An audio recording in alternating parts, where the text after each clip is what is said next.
Vamos a iniciar. Dios, te damos gracias por este tiempo, Señor. Gracias por la oportunidad que nos das de poder acercarnos a buscarte a ti, de buscar tu palabra. Gracias, Señor, porque tú has preparado este tiempo para nosotros, porque tenías un propósito, Señor. Tenías un plan para nosotros. Yo creo, Señor, que individualmente tú nos llamaste a cada uno de nosotros. Nos has permitido entrar a esta facultad para prepararnos y estar mucho más listos, Señor, para todo lo que tienes individualmente para nosotros. No permita, Señor, que en el camino ninguno se aleje, ninguno deje la facultad, ninguno deje de buscarte a ti, porque tú eres el principal objetivo en este tiempo. Te venimos a buscar a ti, Señor. Esta facultad y todo lo que se hace dentro de este tiempo de estudio, Señor, vale la pena porque tú estás aquí. De lo contrario, solamente serían nombres, palabras. Pero al estar tú aquí, Señor, ya valió la pena. Y es que venimos a buscarte a ti, mi Dios. Te pedimos que nos hables, que nos dirijas, nos hagas entender cada detalle de lo que tienes preparado este día para nosotros. Gracias por tu gran amor. En el nombre de Jesús. Amén y amén. Bien, pues la semana pasada, por ahí les dejaba la clase grabada. Gracias a Dios por la vida de mi amigo Javi, que puedo compartir con ustedes ese tiempo. Y empezamos a introducir. La realidad es que nos saltamos algunos temas, porque derivado de básicamente la necesidad de poder avanzar muy rápido, porque la facultad se ha ido sumamente rápido y el temario tenemos que avanzar lo más posible, y hay temas que no es posible no darlos o que no nos los llevemos, que son temas fundamentales, y el proceso administrativo es un tema fundamental dentro del liderazgo. Solamente voy a dar una recapitulación de lo que hablamos la semana pasada. Denme un segundito.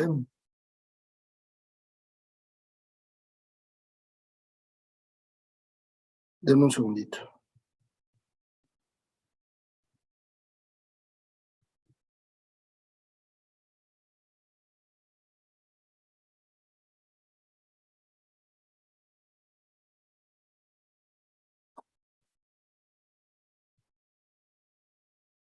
Listo. Entonces, les decía, el proceso administrativo es una base dentro del liderazgo. La semana pasada pudieron ver un poco la introducción. Les dejé por ahí un video ilustrativo acerca de la película de Bichos, donde empiezan a ejecutar el proceso administrativo. Y uno de los principales puntos que veíamos es por qué es importante. Básicamente, la importancia del proceso administrativo en nuestras vidas o dentro del liderazgo es precisamente porque nosotros tenemos que ejecutar, digamos que todos los dones, talentos, absolutamente todos los recursos que Dios nos ha dado en el propósito que Dios tiene para cada uno de nosotros. Algo importante dentro de la facultad es que la facultad, ESMIN, no forma pastores, evangelistas, profetas. Esos ministerios están en el corazón de Dios, pero forma hombres y mujeres de reino. Eso sí es algo que forma la facultad. No propiamente la facultad, sino Dios por medio de la facultad. Y ustedes tienen que entender y tener muy claro cuál es el propósito de Dios individualmente en cada uno de ustedes.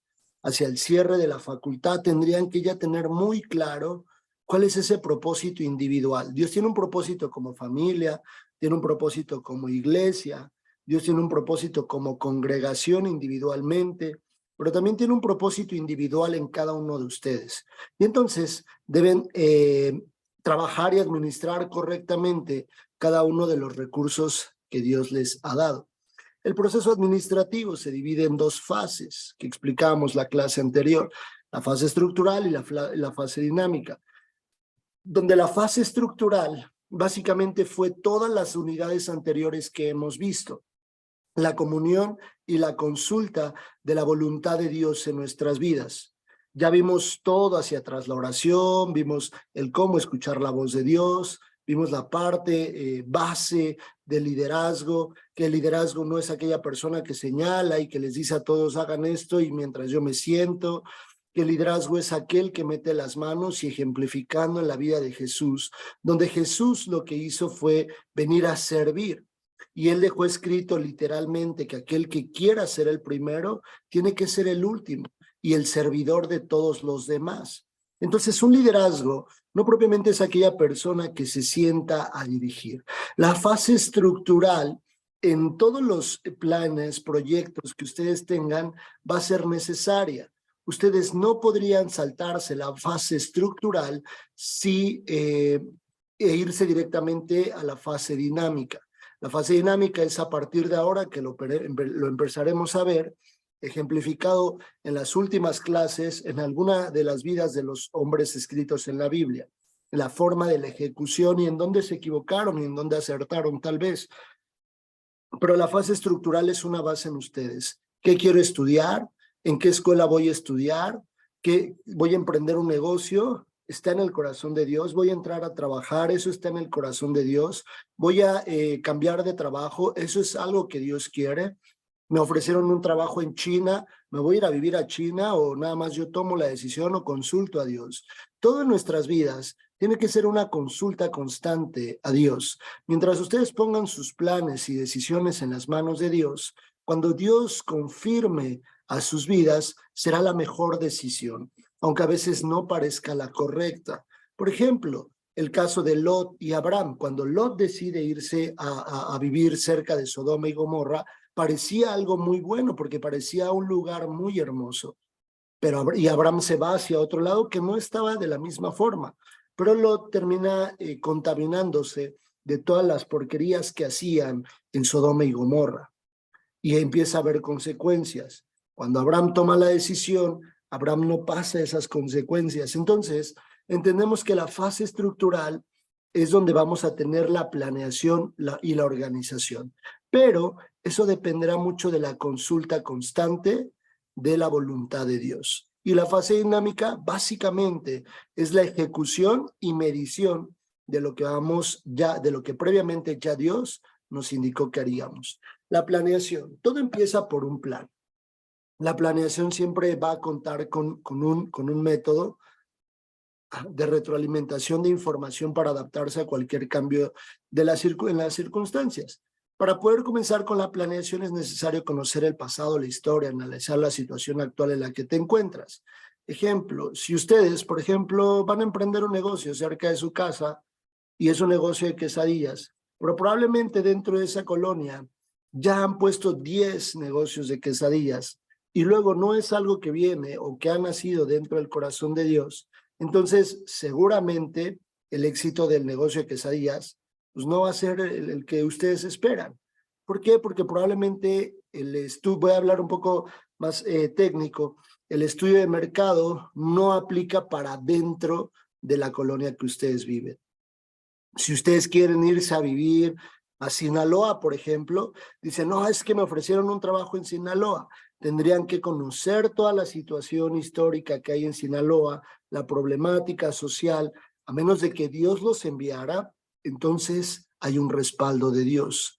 Pero tienen que darse cuenta de todo ese entorno, de todo lo que les va a estar rodeando a ustedes para poder tomar decisiones. Un segundo. Básicamente la planeación será el lugar o el momento específicamente donde nosotros tengamos que, pues digamos que ejecutar un plan, ¿no? Tenemos que realizar un plan. Recordarán un poco el caso de Nehemías, cuando vimos el caso de Nehemías, que lo que hizo, ¿qué fue lo que hizo él? Diseñar previamente un plan. Él ya tenía un plan específico en el que le habían venido a decir y le vinieron y le dijeron, oye, Nehemías, tu pueblo está padeciendo. Y en ese momento él empezó a diseñar un plan. E inmediatamente fue, y dice la Biblia, que oró a Dios. Cuando ustedes tengan un plan, algo que quieran desempeñar, por ejemplo, quieren hacer algún proyecto dentro de su iglesia, y el proyecto Dios lo ha puesto en su corazón. No es como que llego y, chicos, tengo un plan, o equipo, tengo un plan, o iglesia, tenemos un plan, vamos a empezar a hacer esto, y a partir de mañana, todos los días nos vamos a conectar a las 5 de la mañana porque vamos a orar. Todos a las 5 de la mañana. Tendría que haber una consulta con Dios. ¿Es algo que tú quieres? ¿Es algo que tú esperas? es algo que hay en tu corazón. Mucho dentro de la iglesia sucede que vivimos por emocionalismos.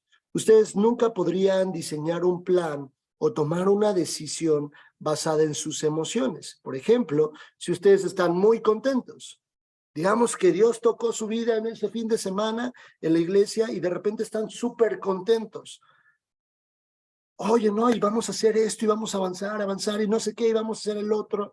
Solo es una emoción. Pasan 15 días y otra vez no vuelven a estar tan emocionados, tan contentos. No, ya no quiero nada, es que nadie me sigue, nadie quiere avanzar en los planes, igual con la familia. Familia, tengo un plan, vamos a hacer esto, bla, bla, bla, bla. 15 días después, el plan se cancela. O familia, nos vamos a ir de vacaciones y miren, vamos a ir a Estados Unidos y no sé qué, y yo voy a pagar todo y vamos a llevar a los primos, a los tíos. 15 días después, ya no sucedió nada. ¿Por qué? Porque planificamos de acuerdo a nuestras emociones. O al contrario, estoy muy enojado, ya no quiero nada, todos se van de la casa, váyanse de aquí, no me importa nadie, ya no voy a ir a la iglesia. Y entonces vivimos en una constante montaña rusa de emociones. Y mis planes están basados en emociones. Yo no podría planificar basándome en las emociones. Porque imagínense, invito a toda mi familia a unas vacaciones en Cancún y entonces me acabo el dinero de mi familia, de mi casa. Y luego, ¿qué vamos a comer cuando regresemos? ¿O qué vamos a hacer en este sentido? Si esto no está en el corazón de Dios, por ejemplo, escuché el caso de una persona, una mujer evangelista, que Dios le habló a su vida y le dijo, vende todas tus cosas, y te vas a ir al oriente, al Medio Oriente, a predicar el evangelio, a los lugares donde nadie pisa, con tu esposo y tus 2 hijos. Eso solo podría nacer en el corazón de Dios. Y ella tendría que haber estado orando para que Dios confirmara eso que nació en su corazón como un anhelo, porque de lo contrario podría ser un fracaso.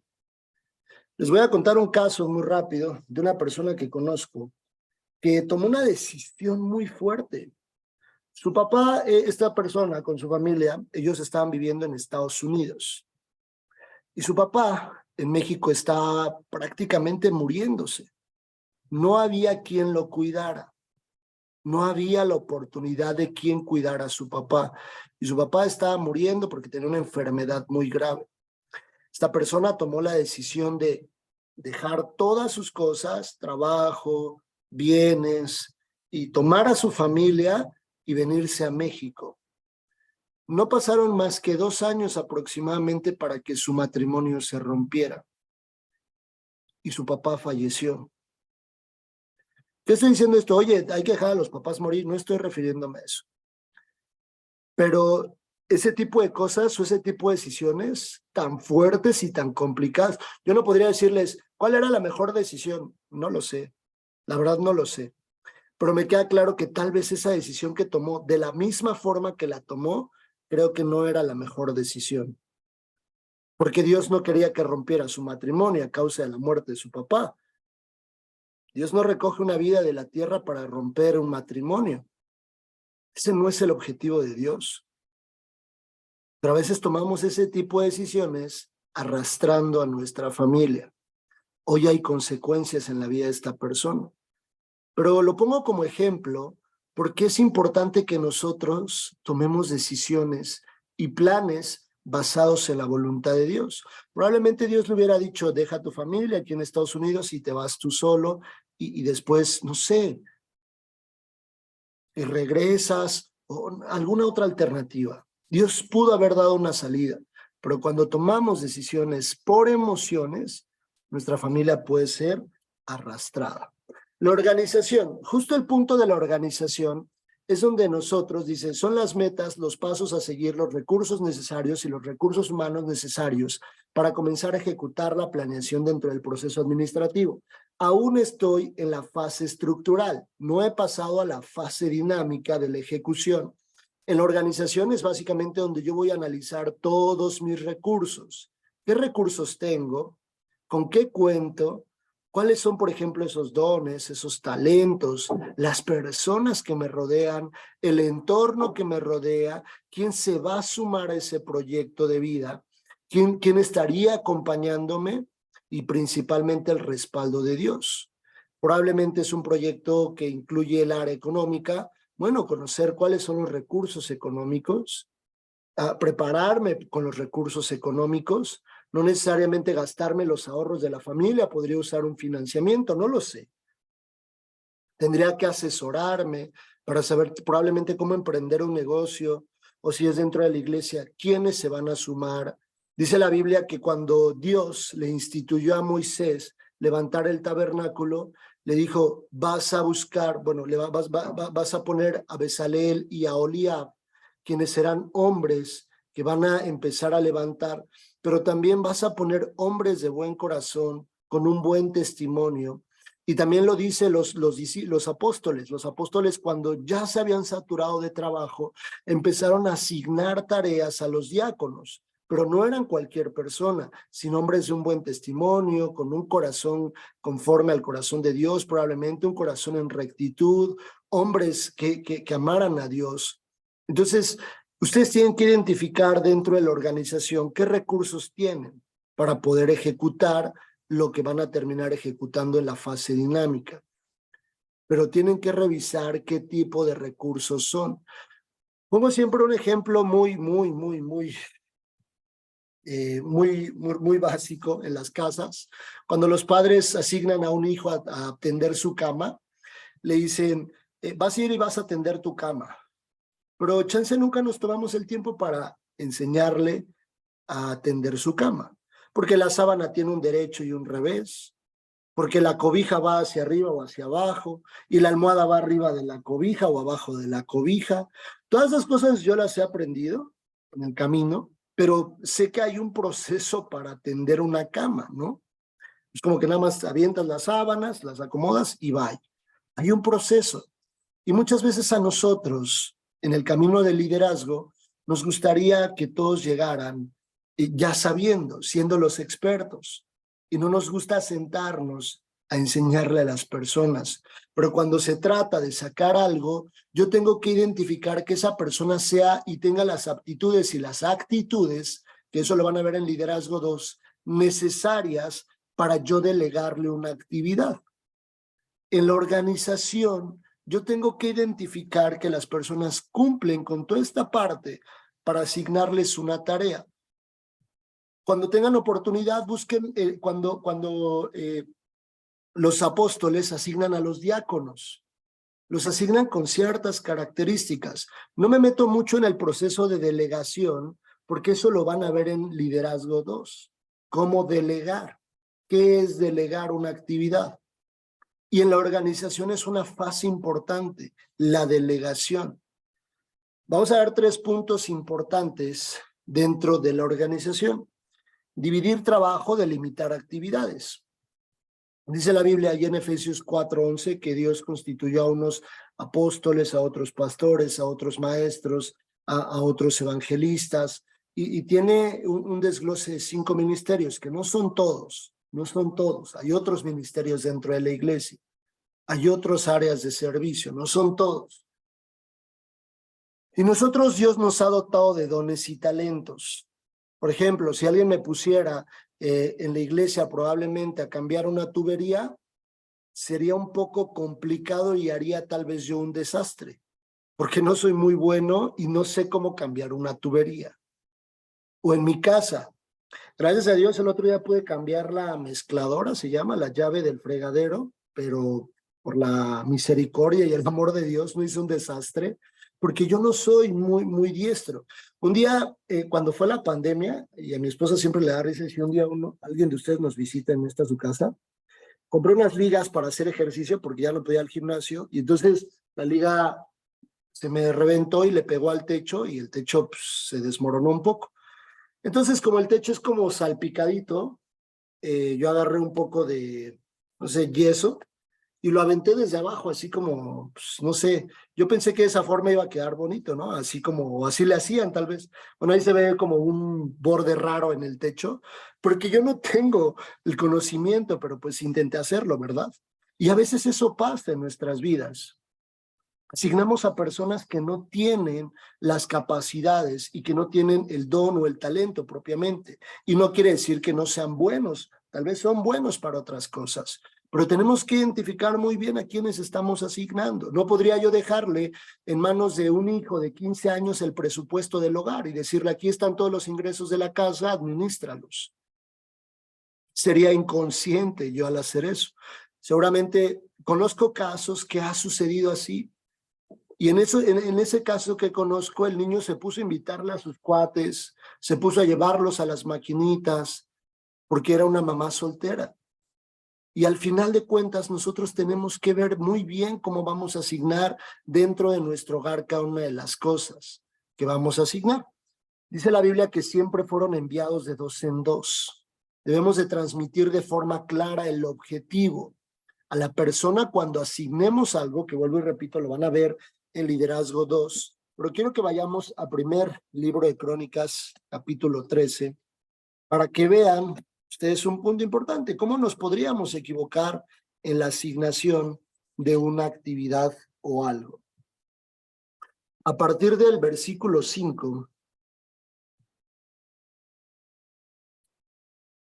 voy a leer desde el versículo 1 y voy a leer de corrido la historia. Para ahí síganme por favor en sus Biblias. Primer libro a los Corintios, perdónenme, capítulo 13.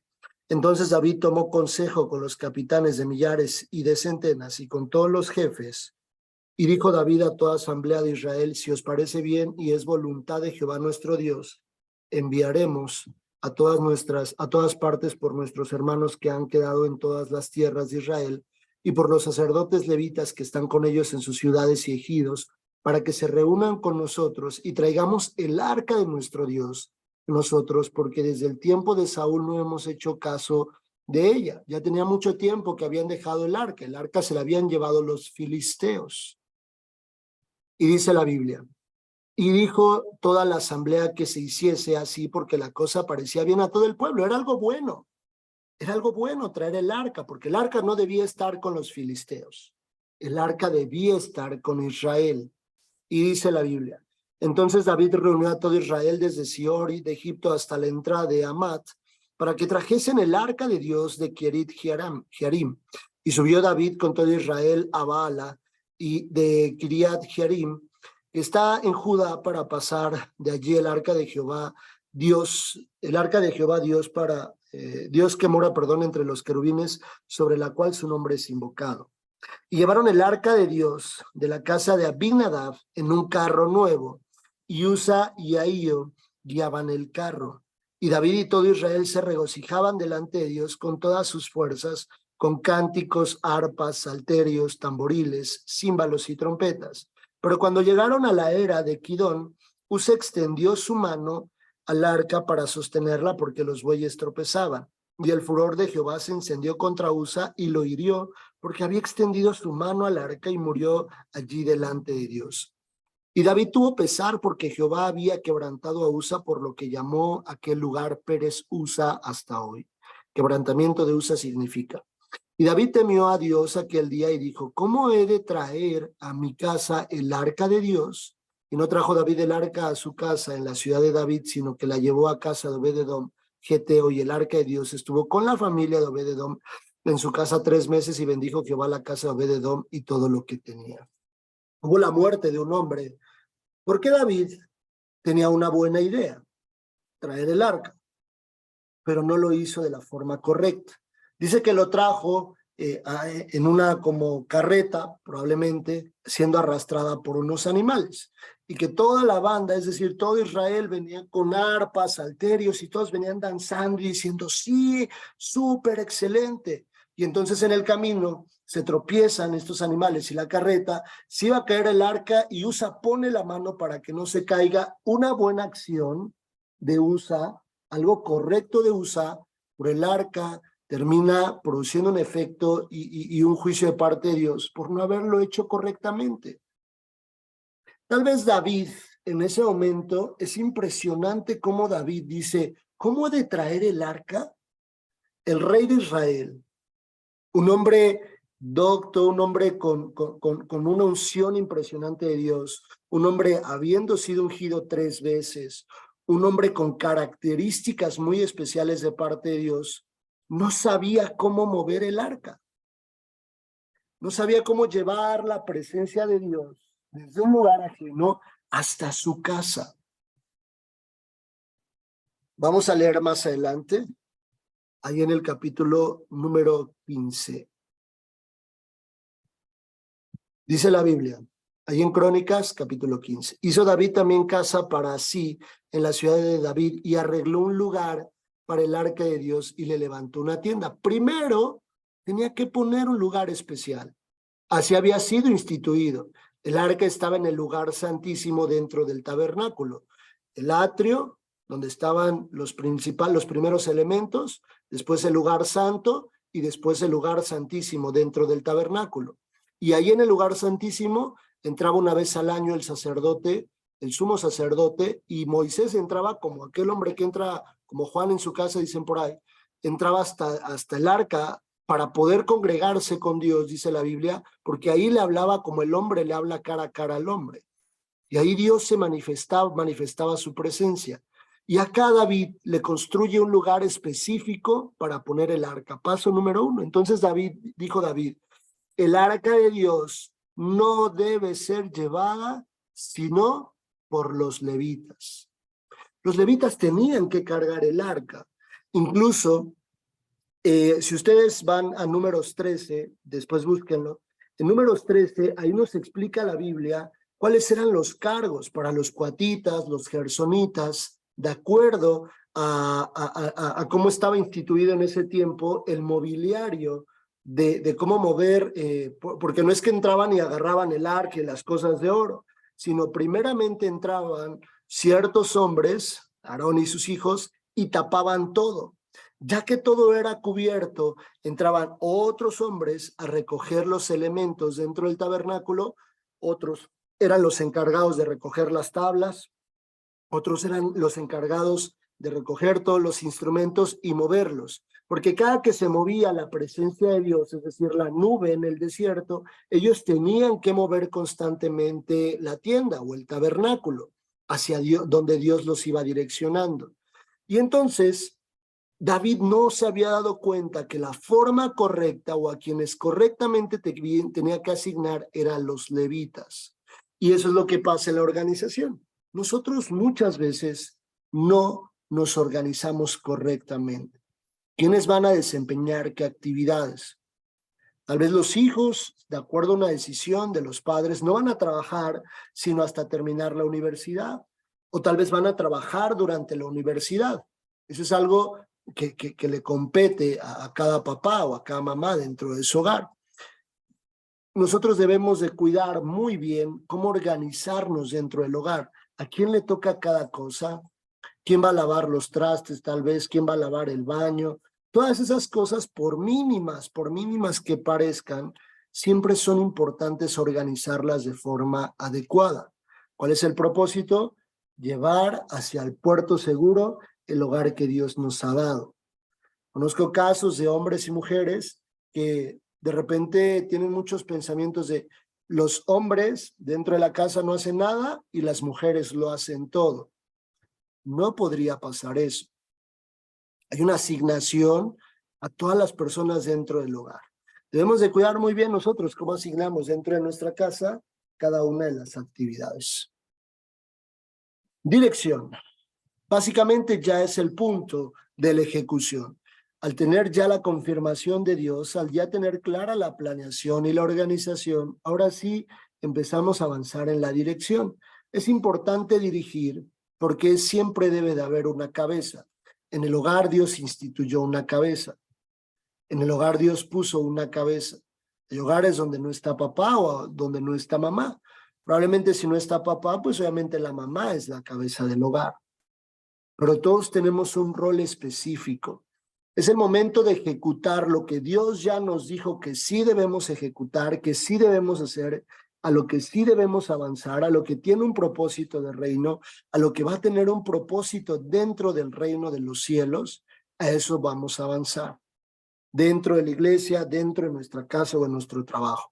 Si Dios nos dijo, sí te vas a cambiar de trabajo, sí esa oferta que te está llegando, esa oferta viene de mí porque yo quiero bendecirte, o te van a despedir de tu trabajo porque yo quiero darte una liquidación y aparte te voy a dar un mejor trabajo, si es algo que está dentro de mi voluntad. Y entonces avanzar en la dirección, es decir, la ejecución. Es tiempo de ejecutar. Básicamente, ya no podemos detenernos. Muchas personas pueden quedarse, este es un gran peligro, muchas personas se pueden quedar en la fase estructural y nunca llegar a la ejecución. Por temor, por pereza, por falta de empatía, por falta de decisión, por falta de ganas, no terminan ejecutando. En la línea o en la brecha de separación que hay entre la fase estructural y la fase dinámica, muchas personas se quedan. Y ahí es donde muchas veces también se van a dar cuenta que son emociones. Porque puede ser una emoción y hasta yo interpretar que Dios me dijo que sí. No, Dios ya me dijo que sí, lo voy a hacer y no sé qué. Y nunca llega a la ejecución. ¿Por qué nunca llegó la ejecución? O probablemente muchas personas recibieron un sí de parte de Dios y nunca llegó la ejecución. Tengan cuidado porque de eso Dios nos va a pedir cuentas. ¿Qué me dice rápidamente en la Biblia una figura o una persona, un pasaje que hable de esto? En el que Dios le dijo, toma, ve y haz esto, y después esa persona se arrepintió. ¿Quién me dice?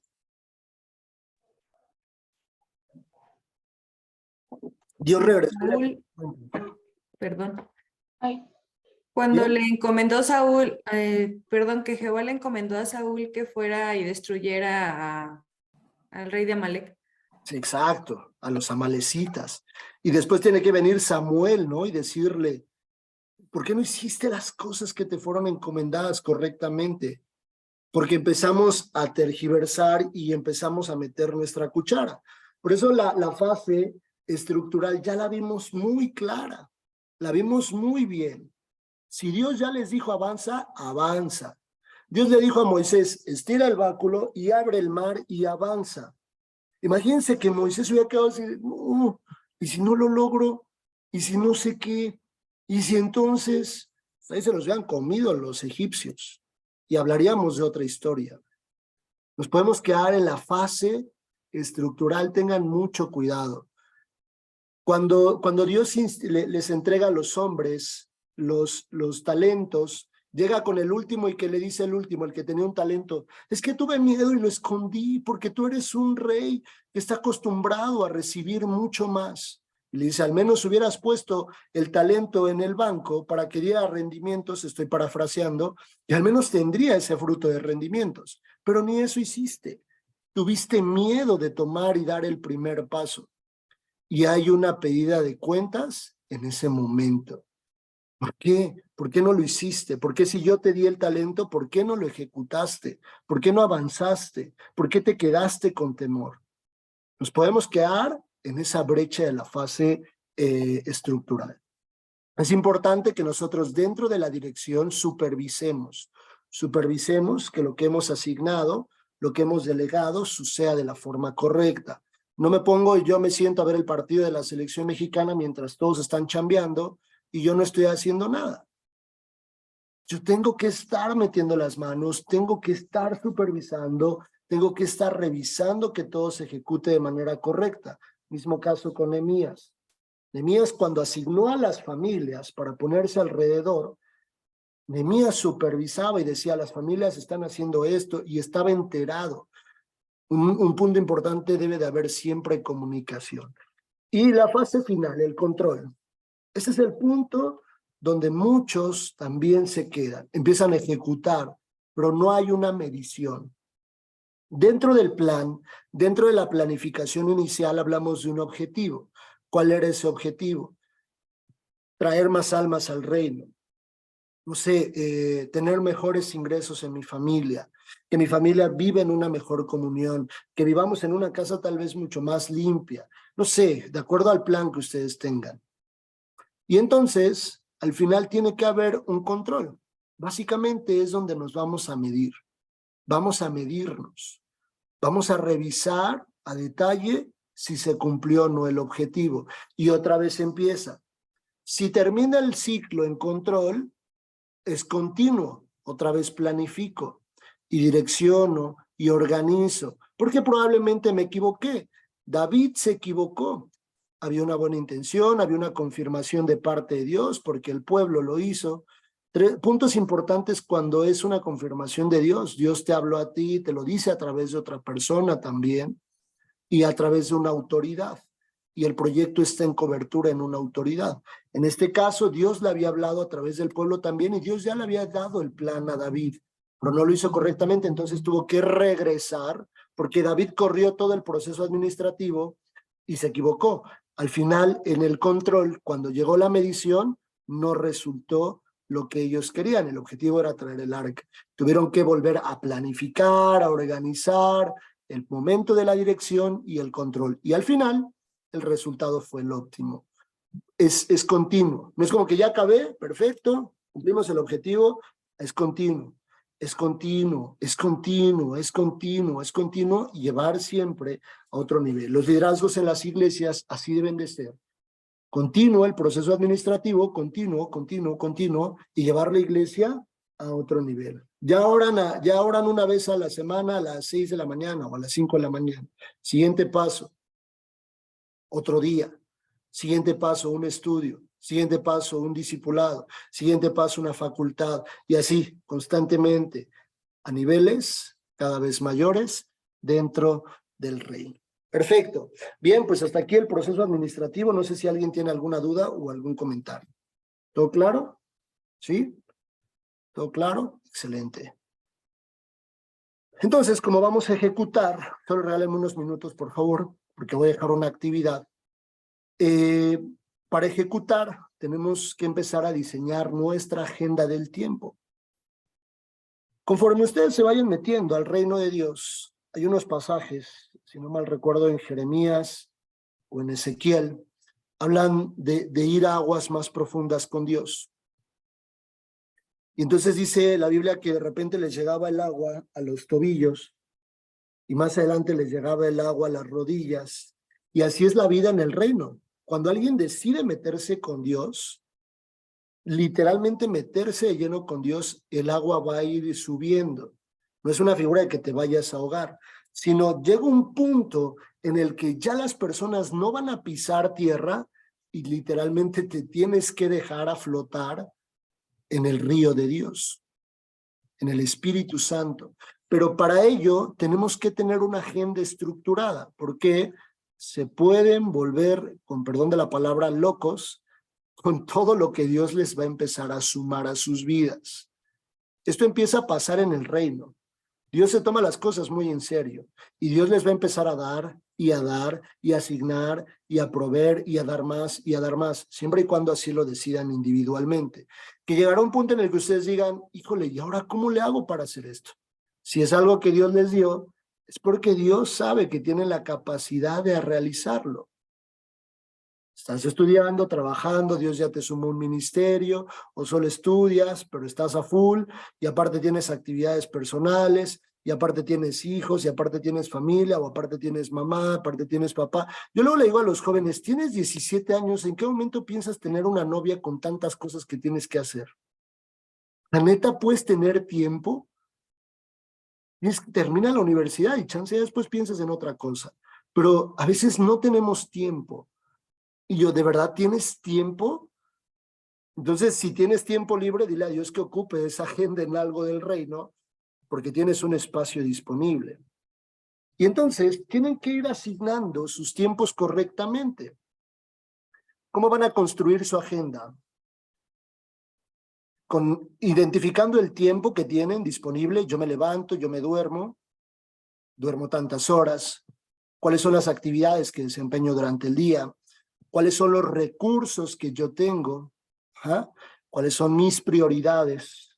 No me vayan a decir ahorita todos mis prioridades, Dios, no sé qué, ¿no? Muy espirituales a veces somos, ¿no? Pero a veces la realidad es que cuando construimos una agenda nos damos cuenta que Dios no es la prioridad. Y hacia allá vamos a ir, obviamente hacia allá vamos a ir, a poner a Dios en prioridad. Los horarios que yo tengo, como se acuerdan en la secundaria, cómo eran los horarios, ¿no? O en la prepa, es decir, matemáticas de 8 a 9, español de 10 a 11, y así. Recreo, ¿no? También poníamos el recreo, y así. Lunes, martes, miércoles, jueves y viernes. Y así lo vamos a hacer. Vamos a hacer una tabla de lunes a domingo. La van a hacer, inicialmente tenían que hacer una actividad ahorita, pero ya no hay tiempo, pero la van a hacer en su casa, la van a hacer en bonito, en limpio, si la quieren hacer en un PowerPoint, en un Excel, en una cartulina, en un pizarrón, no vayan a pintar la pared de su casa porque los van a regañar, en donde quieran hacerla, pero van a poner lunes, martes, miércoles, jueves, viernes, sábado y domingo, y de allí van a empezar a poner los horarios desde que ustedes se levantan hasta que ustedes se duermen. Y van a empezar a poner sus actividades. ¿Vale? ¿Qué hago hoy? La Biblia dice lo siguiente. Voy a leer súper de corrido Eclesiastés 3. Muy rápido, muy rápido, muy rápido. Solo los primeros versículos que ya se van.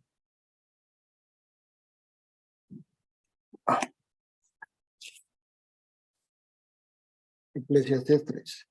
Y de todo tiene su tiempo y todo lo que se quiere debajo del cielo tiene su hora. Tiempo de nacer, tiempo de morir, tiempo de plantar y tiempo de arrancar lo plantado. Tiempo de matar y tiempo de curar. Tiempo de construir y tiempo de edificar. Tiempo de llorar y tiempo de reír. Tiempo de endechar y tiempo de bailar. Tiempo de esparcir piedras, tiempo de juntar piedras. Tiempo de avanzar y tiempo de abstenerse a abrazar, perdón.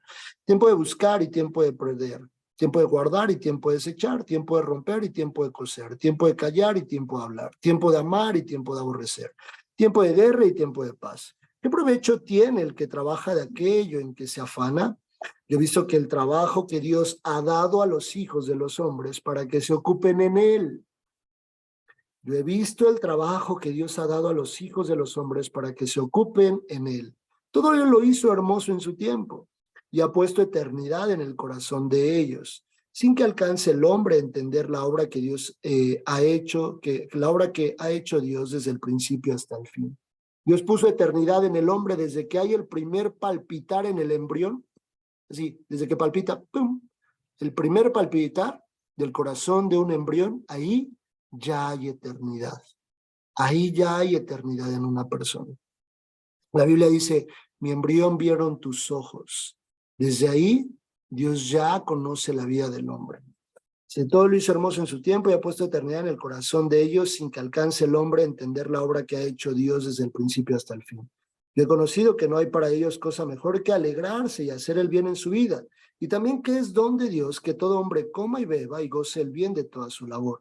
He entendido que todo lo que Dios hace será perpetuo sobre aquello, no se añadirá ni de ello se disminuirá, y lo hace Dios para que delante de él teman los hombres. Aquello que fue, ya es, lo que ha de ser fue ya, y Dios restaura lo que pasó. Todo lo que ha pasado, Dios lo restaura. Entonces van a hacer su agenda de acuerdo a sus tiempos. Si de repente ustedes se dan cuenta y dicen, ay, no te pases, tengo un buen de tiempo libre. O sea, creo que tengo un chorro de tiempo libre, chance no hago esto. O tal vez tienen un desorden completamente en sus actividades y sus actividades las hacen de, ay, creo que hoy tengo que hacer esto. O constantemente se les olvidan las cosas que tienen que hacer. La próxima clase van a traer su agenda, no me la van a contar, y su agenda la vamos a comparar con la agenda de aquel al que nosotros le decimos que es la estatura del varón perfecto. La estatura del varón perfecto, él es Jesús. Yo les voy a enseñar mi agenda para que vean que también, porque luego van a decir, ay, nada más nos ponen a hacer. No, aquí está mi agenda, ¿vale? Lo más rápido, no le tomen un screenshot y ya. Yo también tengo mi agenda, tengo mis tiempos. Dice mi esposa que yo exagero a veces y que agendo hasta para ir al baño, pero me gusta ser muy estructurado en mis tiempos, porque de esa forma puedo terminar las cosas que tengo como proyectos dentro del día o durante la semana y destinar el tiempo adecuado. Les voy a decir algo, a veces no la cumple en su totalidad. ¿Por qué? Porque de repente se mueve la agenda, hay otras cosas que hacer, cambian las actividades, cambian de repente, y entonces yo tengo que ser un poco flexible también al decir, bueno, hoy voy a mover esto, pero entonces así se va ajustando la agenda, ¿vale? ¿Tienen alguna duda de la actividad? ¿No? Hagan la agenda de hoy, lo que hoy hacen. Pueden hacer, oye, yo pretendo hacer esto. Eso lo vamos a hacer en la siguiente clase. Lo que hoy hacen, lo que hoy ejecutan en su día a día. Lunes, domingo. Lunes, domingo. ¿Va? Perfecto. Bien, pues vamos a darle gracias a Dios para que ya se vean la siguiente clase. ¿Vale? Dios, te damos gracias por tu palabra. Gracias, Señor, porque tú nos llevas, Señor, a una vida productiva. Tú nos llevas a poner manos a la obra, Señor. Yo te pido, Padre, que en esta semana puedas poner en nuestros corazones en qué invertimos nuestro tiempo. ¿Qué hacemos, Señor, con todo el tiempo que tú nos das? Tenemos 24 horas disponibles por día, Señor, y yo te pido que nos digas, que nos recuerdes, que nos muestres qué cosas hacemos. Si tal vez perdemos el tiempo, si tal vez trabajamos incluso en cosas que no deberíamos estar haciendo, si nos ponemos a hacer cosas que no son productivas o que no edifican nuestras vidas. Y te pido, Señor, que tomes en tus manos nuestro día a día, nuestro tiempo, todo lo que hacemos, Señor. O tal vez alguno de nosotros nunca nos hayamos dado cuenta que hacemos tantas cosas, Señor. Y te agradecemos por eso, porque nos das fuerza, los recursos, la salud, y nos das todo, Señor, para seguir avanzando día a día. Te entregamos esta clase, este tiempo, Señor, creyendo que tú harás aún más de lo que nosotros podemos poner en tus manos e incluso pedirte a ti. Gracias por todo, Padre, en el nombre de Jesús. Amén y amén. Que Dios los guarde, que Dios los bendiga. Cuídense mucho. No se les olvide orar por